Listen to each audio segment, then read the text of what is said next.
RDC TV. O Rio Grande se conecta aqui.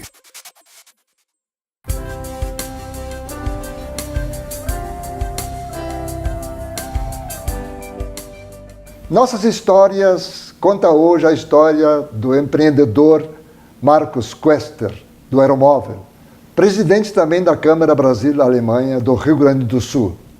A nova tecnologia desenvolvida por seu pai, Oscar Quester, está presente em Jakarta, capital da Indonésia, há quase 30 anos, mas emplacou no Brasil há apenas 5 anos, interligando o Aeroporto Salgado Filho de Porto Alegre com o metrô. Isto, de alguma forma, pode confirmar o que se diz popularmente, de que ninguém é profeta na própria terra. É isso ou tem uma explicação para isso? Talvez tenha um pouco, né, Afonso? Aqui a gente tem os caranguejos, né, os famosos caranguejos, abaixo do Mampituba, né? Mas o ponto assim, que a gente considera importante é que as inovações, né, essas de... principalmente uma inovação que é uma ruptura, na verdade, do tradicional, elas tomam o seu tempo para entrar no mercado, né? Então tem vários exemplos na história, né? Talvez o carro elétrico seja um dos mais emblemáticos, né? O carro elétrico ele existe de antes do carro de motor de combustão, né? Quer dizer, do século XIX, né? do final do século XIX. Chegou primeiro, portanto, né? Ele foi desenvolvido primeiro, foi testado primeiro, mas a tecnologia não tinha maturidade, não tinha os componentes, né? Na prática, o carro elétrico ele se tornou um produto de mercado agora, nos últimos 10 anos, né? Então, uma coisa, os híbridos e os elétricos, né? Competitivo de mercado, de fato, né? Então, isso é um exemplo, né? O motor a jato é um outro exemplo interessante, né? O primeiro avião a jato voa em 1929, né? E na verdade, a aviação comercial a jato ela começou 30 anos depois, né? Então, isso são processos naturais, né, das mudanças tecnológicas. A própria internet, né, ela levou lá 5, 10 anos para, de fato, entrar em uso, né? De qualquer maneira, a tecnologia do aeromóvel já é reconhecida. Uma vez eu participei na Alemanha, né, no debate, que fosse um dos palestrantes, né, e eles ficaram muito admirados. E agora tem um convite especial dos Estados Unidos. O que é esse convite, hein? Esse é um seminário que acontece agora a partir do domingo, né? E é um seminário sobre parcerias públicas-privadas, que os americanos chamam de P3, né? P3, e específica para o nicho de aeroportos, né? Então, para nós, o grande mercado de people movers, né? De aeromóveis, né? Nos Estados Unidos são, por enquanto, os aeroportos, né? Várias cidades já estão buscando também alternativas de transporte sustentável, né, que é um ponto forte aí do aeromóvel, mas hoje os aeroportos americanos ainda são o grande mercado, né? Então esse seminário ele debate investimentos privados nesses aeroportos e a questão do nosso painel, né, que a gente vai ter na segunda-feira é sobre... Vai coordenar, inclusive, sim, o painel. Sim, a Aeromóvel coordena esse painel, né, e esse painel é sobre a eficiência energética nestes processos, né, de concessão, né, porque aí sempre tem uma equação, né, quer dizer, diferente de uma obra pública, né, uma PPP ou uma concessão, é muito importante o custo operacional a longo prazo. Então, o concessionário ele tem que fazer um investimento e depois ele tem um custo operacional durante 20, 30 anos, qual for o tempo dessa concessão, né? Então, o custo ao longo tempo, às vezes, é mais importante do que o custo inicial, né? E aí o aeromóvel tem uma vantagem muito grande, né? Porque ele tem um custo operacional muito baixo, né? Se a gente compara, por exemplo, com soluções de ônibus, né? O aeromóvel tem uma diferença de 1 para 5, né? 20% do custo operacional de um sistema de ônibus é o que o aeromóvel proporciona. E aqui a experiência, que já não é mais experiência do Aeroporto Salgado Filho, fazendo interligação com o metrô, está funcionando bem? Está funcionando muito bem, tá? Isso foi uma virada importante, embora tenhamos já um projeto há 30 anos na Indonésia, no que vem fecha 30 anos de operação, ininterrupta, né? E lá é o nosso teste de longa duração. A aplicação lá não é tão rigorosa como a aplicação aqui de Porto Alegre, né? Porque lá isso está dentro de um parque temático, então os horários de funcionamento são um pouco menores, enfim, né? E agora o metrô de Porto Alegre ele é extremamente importante, né? Porque no sistema de mobilidade, as empresas de metrô são as empresas mais sofisticadas, as mais confiáveis, as empresas mais bem estruturadas. Então, ter o metrô, né, a Transurb, como cliente para nós foi muito importante. E a operação do aeroporto é uma operação metroviária, né? Ali trabalha... Pois é isso que eu ia perguntar. Ele é uma extensão do metrô ou do aeroporto? Ele é uma extensão do metrô. Ele pertence ao Transurb. Aquilo ali foi adquirido pelo Transurb, né? É uma linha, né? Ele funciona totalmente integrado, quer dizer, o passageiro quando chega no aeroporto, ele passa ali a cancela, paga o bilhete e ele está dentro do sistema do metrô. Então depois ele troca de estação como qualquer outro metrô, né? Mas o importante é que ele segue o mesmo rigor da operação metroviária, que são uma operação ali de 19 horas por dia, 7 dias por semana, né? Então isso não é brincadeira. Isso foi a prova de fogo para o aeromóvel, né? Quer dizer, o sistema... Porque ele não pode parar. Não pode parar, né? Então, quer dizer, diferente de Jacarta, onde ele tem horários diferenciados, ele para um tempo e vai adiante depois. Perfeitamente. O aeromóvel hoje ele adiciona ali pelo menos 4.000 passageiros dia ao Transurb, né? Criou um modal ali, uma opção de transporte que não existia. Quer dizer, é o usuário do aeroporto que quer usar o metrô, né? Aliás, é a única operação no Brasil, né, de uma ligação direta de metrô com o aeroporto. Está aqui em Porto Alegre. Me diz uma coisa, e como é que foi a tua trajetória? Hein? Quem criou o Aeromol foi o Oscar. Pois aí é a história, né? Eu tenho a história do filho do inventor, né? Então é uma trajetória... Tu já trabalhaste fora da empresa? Trabalhei. O meu primeiro emprego foi no grupo Joaquim Oliveira. Supermercados na implementação do primeiro sistema de código de barras do Estado. Minha formação vem de computação, né? Fiz informática, aí foi um estágio, na verdade, trabalhei lá um ano e pouco, né? E depois o pai me convidou para ir para a empresa e tal. Depois trabalhei 2 anos fora no governo do Estado, né? na GDI. Sim. Foi uma outra experiência fora empresarial, que também é um capítulo... O outro lado da burocracia? Interessantíssima experiência, mas é um capítulo encerrado também, né? Pelo menos por enquanto. Né? A Quester não tem só o aeromóvel, né? Qual é nós somos um grupo, né? Esse grupo foi fundado em 1960 pelo meu pai, né? O pai, a trajetória profissional dele vem da Varig, né? Então ele foi muito jovem, com 26 anos ele já era diretor técnico da Varig, né? Então ele foi responsável pelo processo aí da transição, né, dos aviões a jato, da hélice para o jato na Varig. Então foi uma trajetória assim, tecnicamente muito rica, né? E este é o DNA da nossa empresa, né? Então ele recebeu treinamento aí na própria Varig, na Boeing, na Bendix, né, nos fornecedores da Boeing, porque a Varig precisava de uma equipe qualificada, né, para operar os Boeing, que eram muito diferentes da tecnologia anterior à hélice, né? E isso veio para dentro da empresa. Então tanto na nossa empresa que fica em São Leopoldo, que é uma empresa que fabrica equipamentos industriais, né, para automação, como a Aeromóvel, né, que é uma outra empresa do grupo. Né? Você frequentou a empresa, portanto, jovem, sempre, Desde sempre. 10 anos, 10, 11 anos? Não, mais. Né? Eu comecei a trabalhar jovem, ali, com 18, 19, né? E aí, na verdade, 30 anos já. Né? Então... Bom, e como é que ficou digamos, um novo investimento seria em Canoas, né? Mas está meio travado lá, né? Ou seja, de fazer ligação de um bairro populoso para outro bairro populoso. Inclusive, há uma estrutura já iniciada, né? Esse é um contrato em andamento, né? Hoje a nova administração ela tem trazido algumas ponderações, alguns questionamentos. A gente tem, inclusive, dúvidas se esse projeto vai em frente, mas aí são questões da visão da administração, né? É importante, né, Afonso, que a gente está aí no século XXI, é o século das cidades, né? Então, em qualquer fórum internacional que você participa hoje, né, o protagonismo das cidades, a concentração de pessoas nas cidades, quer dizer, a cidade está virando o centro da vida das pessoas e também da política, né? Então as lideranças municipais elas são cada vez mais importantes. Por isso que vem esse tema, esse conceito da cidade inteligente. Tá? O que é isso? Né? É esse protagonismo, né, do cidadão, né, da representatividade política das cidades, né, dos serviços diferenciados que a cidade tem que proporcionar e da inovação que tu tem que trazer, né, na mobilidade, na comunicação de dados, né, na inteligência dos serviços, na qualidade de vida, que no fundo todo mundo quer qualidade de vida. Né? Isso está na cidade.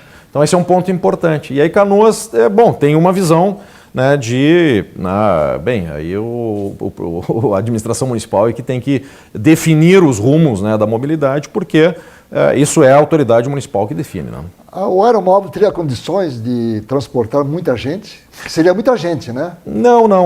O sistema de Canoas não é um sistema de transporte de massa, né? É um sistema de... Que é de um bairro para outro, né? Sim, os eixos mais carregados que nós temos no Rio Grande do Sul é o próprio Transurb, né? Que chega ali a 18 mil passageiros hora sentido, e alguns eixos dentro de Porto Alegre, né? A Cis Brasil tem eixos bem carregados, né?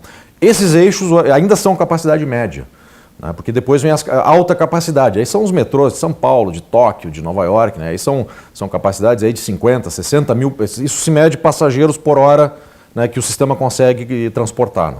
Não seria problema, portanto. Não tem problema. Né? O aeromóvel ele chega comprovadamente a 24 mil passageiros. Né? Seriam 2 carros, 3 carros? Para 24 mil, aí são 4 carros. Né? 4 carros. Quer dizer, comboios de 600 passageiros. Isso nós temos demonstrado já tecnicamente a eficiência para esta capacidade, né? E temos em uso, né, sistemas para 12 mil, que é o sistema do aeroporto Salgado Filho, que são carros de 600, né? No aeroporto nós temos ali um carro de 600 e todos os carros de Jakarta são para 600 passageiros também. Né? Então isso já equivale aí aos sistemas médios, que são os BRTs, os corredores de ônibus, né, os VLTs, né? Essa categoria está no meio. Acima disso, só metrô, né? Haveria frequência de quanto tempo lá? Seria aí na hora da... Não, Canoas é baixo, né? Canoas ali a frequência é 5 minutos, né? São frequências baixas, né? As frequências começam a ficar críticas ali quando é menos de 2 minutos, né? Aí são frequências mais severas em termos de operação. Quanto tempo levaria era de que bairro para que bairro? O que está hoje contratado, né, o que está em discussão hoje, como queiram, né, é o do bairro Guajuviras até a BR-116, ali até a estação Transurb. Né? Isso aí é uma ligação, isso aí são 4 minutos. Também faria ligação com o metrô? Também interliga com o metrô. Né? Então é um sistema todo ligado. E com os ônibus. Né? Então o projeto de Canoas é um modal aeromóvel, metroviário, portanto, né? E os ônibus mudam de função, né? Eles não desaparecem, né? A figura do operador, do transportador, ela permanece para o ônibus e para o aeromóvel, porque a aeromóvel não é uma empresa de transporte, né? Nós somos fornecedor da tecnologia apenas, né? Então, o projeto de Canoas é uma, vamos dizer assim, uma cruz, né, sobre o Transurb. O Transurb faz um movimento norte-sul, né? Então leste-oeste passaria a ser realizado com aeromóvel, com conforto e qualidade metroviária, né? E os ônibus ali eles mudam de função, eles passam a ser órbitas, né? Em torno das estações do aeromóvel.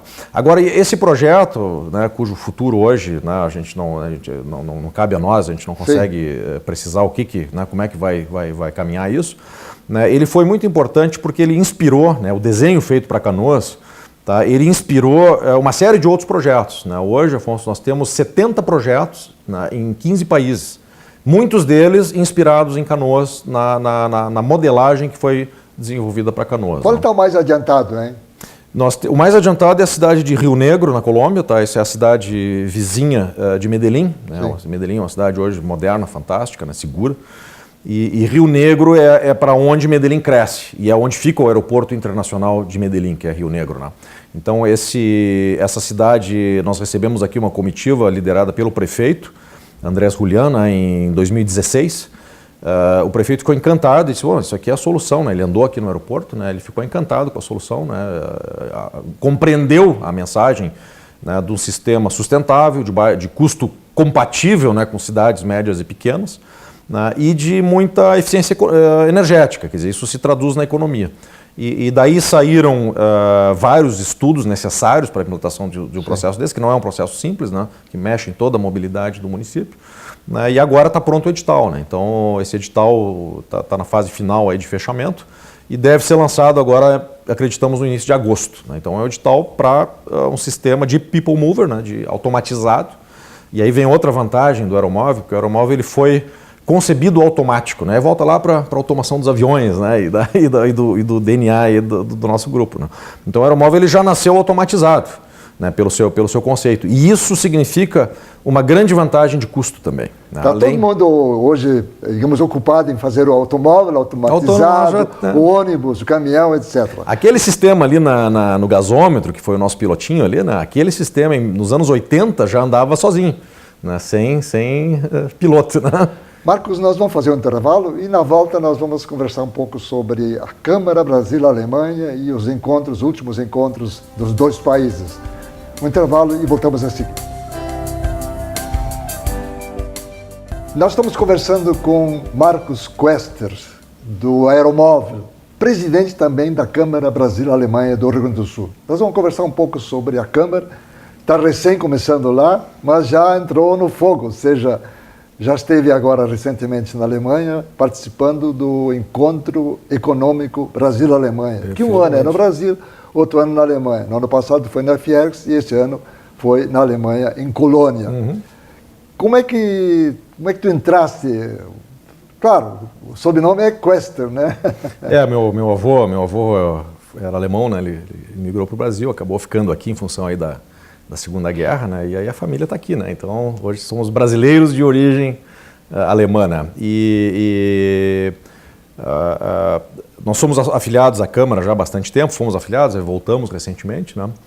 E é importante, né? A gente tem esse valor dentro do grupo, né? De contribuir para as ações comuns, né? À indústria, à sociedade em geral, né? Então, além da Câmara, também sou diretor da Fiergs, né? Da Bimac, da Bini, né? Então, isso sempre é no sentido de ajudar, né? O desenvolvimento da indústria, da economia, né? Da melhoria e da qualidade de vida, no final das contas. O que muita gente acha que é perda de tempo, é ganho de tempo, inclusive para a tua própria empresa. Quer dizer, os contatos que essas direções viabilizam são importantes. É verdade, né? Além de vamos dizer assim, de dar tempo para uma construção, né? Sim. Esse espaço ele proporciona networking, né? Quer dizer, claro, a gente tem que cuidar para não misturar essas coisas, né? Claro. Eu tomo muito cuidado pessoalmente para não, quando é Câmara, quando é Fiergs, né? E quando é empresa, é empresa. Quando é empresa, é empresa, né? Agora, cara, as pessoas são as mesmas, então a gente acaba desenvolvendo relações, acaba acelerando, na verdade, esse processo, né, Afonso? Porque se tem um conhecimento prévio das pessoas, bem ou mal, relações de confiança, né? Às vezes com pessoas que demoraria anos, né, para estabelecer essas relações por vias normais vamos dizer, da atividade de negócio. Então, com certeza ajuda. Qual a finalidade da Câmara, hein? Bom, a Câmara, ela... Tem várias, provavelmente. Não, ela tem várias, né? A Câmara, ela é uma associação empresarial brasileira, né? Então, ela é formada por empresas brasileiras, né, de capital societário alemão ou não, né, ou seja, filiais de empresas alemãs, quer dizer, não tem nenhum requisito de vínculo societário com a Alemanha, né? Então, são empresas que querem desenvolver negócios, atividades, desenvolver tecnologia, né, ligados à indústria alemã, que é uma referência em muitos campos para o Brasil, né? Então, as atividades que a gente desenvolve na Câmara, elas têm assim, sempre elas são baseadas em 3 eixos, né, 3 diretrizes, né? O primeiro são negócios internacionais. Então, esses negócios são de compra, venda, enfim, né, a troca de experiências entre empresas.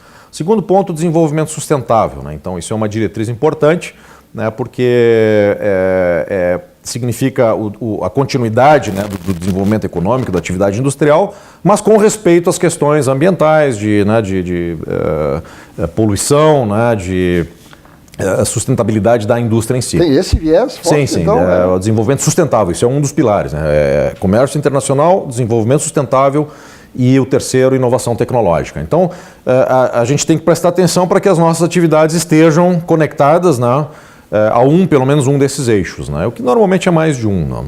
Tem muito trânsito, digamos, de conversa, negociação para investimentos aqui, de lá para cá? Não. Nesse momento o Brasil está saindo, né, de uma situação crítica, né? Isso certamente gera incerteza, né, em novos investidores, principalmente no sentido Europa, Brasil, né? Então essas empresas elas têm resistência, têm outras oportunidades, outros países que crescem muito mais rápido, que têm retorno mais rápido, né? Mas o interessante é que o Brasil hoje ele é o segundo parque industrial alemão fora da Alemanha. Tá, isso está muito concentrado, claro, em São Paulo, né? São mais de 2.000 empresas alemãs estabelecidas aqui no Brasil, né? E claro, essas empresas puxam toda uma cadeia produtiva, um conjunto de relações, né, empresariais, industriais, né? E de educação também, né? E aqui no Rio Grande do Sul nós temos na Câmara em torno de 200 empresas associadas, né? E aí tem empresas alemãs, tem empresas brasileiras, empresas, enfim, de todas as vertentes aí, né? Sim, o último encontro agora na Alemanha, em Colônia, que foi no final de junho, qual foi a impressão que tu tiraste da ideia que eles têm do Brasil atualmente. Né? Eu acho que não é muito boa ainda. Não né? é boa, mas assim, as empresas que estão estabelecidas, elas sabem que o Brasil é um projeto de longo prazo. Sim. Tá? Então, foi falado muito isso. Né?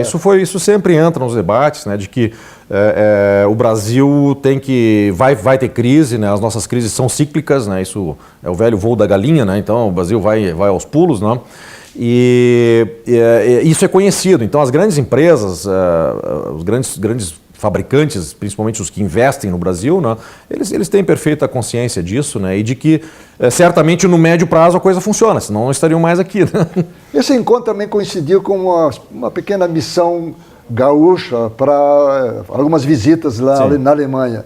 Entre elas, a visita a um porto do esporte, ou seja, um porto fluvial mais importante do mundo, né? Um dos mais importantes do mundo.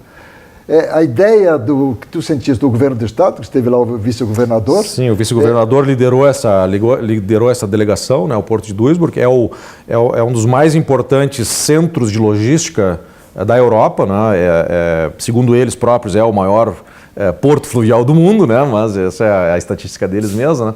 Agora, a rota chinesa não para lá também? Sim, aí existe uma ferrovia hoje já em operação, que é a nova Rota da Seda, né? Então Rota da Seda? É uma ferrovia, exatamente, né? É uma ferrovia, isso né, remete à história. Remete à história, né? Então é uma ligação que vem pelo interior da China, então ela também tem paradas na China, né?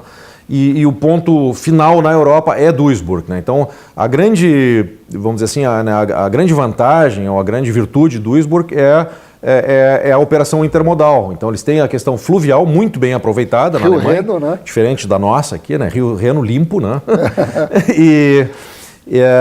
Ferrovia?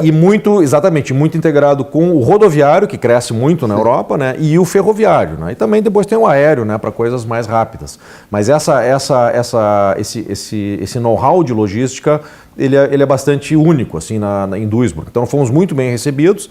Tá? Me parece que a ideia do governo do estado é entender essa referência, né?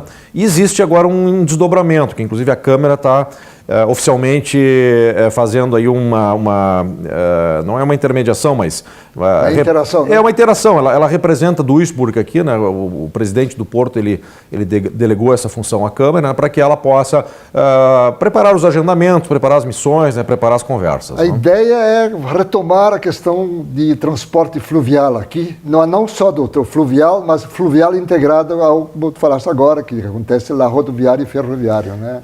Justamente Tem nossa esperança de que nós vamos fazer isso? Eu acho que sim, Afonso, assim, porque a gente, por exemplo, a primeira lição deste ano foi essa greve do sistema rodoviário, né? Então, sempre foi citado no encontro. Então isso sempre foi falado e de repente caiu a ficha de que, esse negócio em 3 dias para o Brasil, né? Tá? A gente viu agora pelos resultados negativos, né, de todos os setores, né? Indústria, comércio, serviços e agora até o índice do Banco Central, né? Exatamente. Então o que a gente percebe claramente assim é que a infraestrutura, quer dizer, a questão geográfica, geológica do Rio Grande do Sul, ela é muito boa, muito favorável. Tá? Então tem indústrias que a gente também visitou lá, por exemplo, a indústria dos geradores eólicos. Então são pás enormes lá, de 30 metros de comprimento ou mais, né? E aqui no Brasil elas são fabricadas em Sorocaba, quer dizer, de Sorocaba elas têm que descer de caminhão para Santos para depois serem embarcadas. Então existe uma indústria de equipamentos ou de grande porte ou de grande peso, né, que o natural é que essa indústria esteja à margem dos rios, né, para facilitar justamente o deslocamento logístico. Né. Eu acompanhei uma vez um processo de uma indústria de São Paulo, né, um transformador para Belo Monte.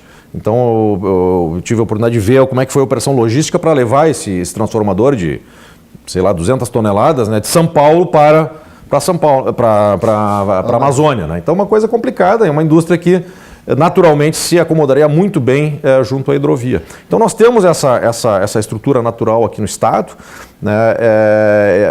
E aí tem toda uma ligação histórica, inclusive, porque a imigração do sul do Brasil, ela veio para cá por quê? Né? Ela veio para cá por causa da hidrovia.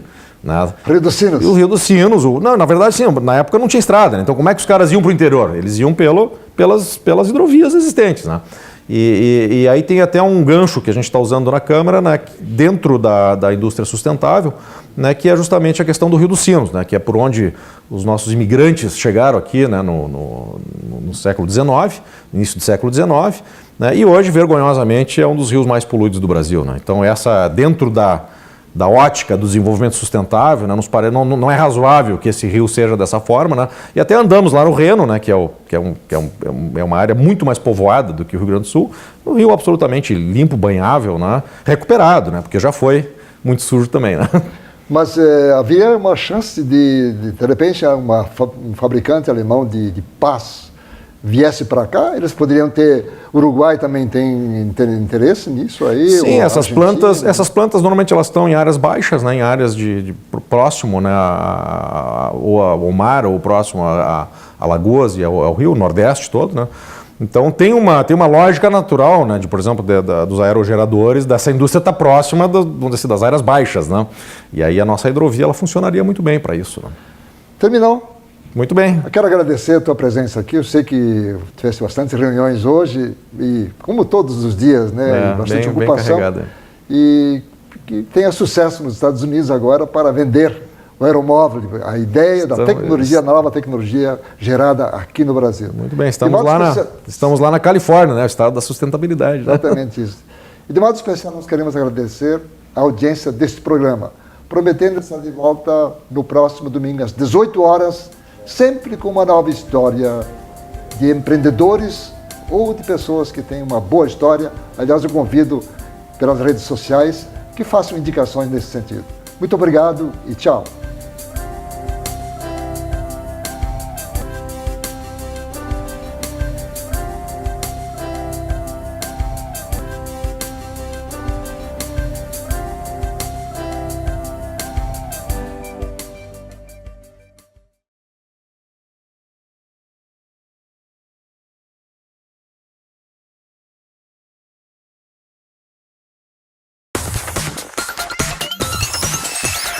RDC TV.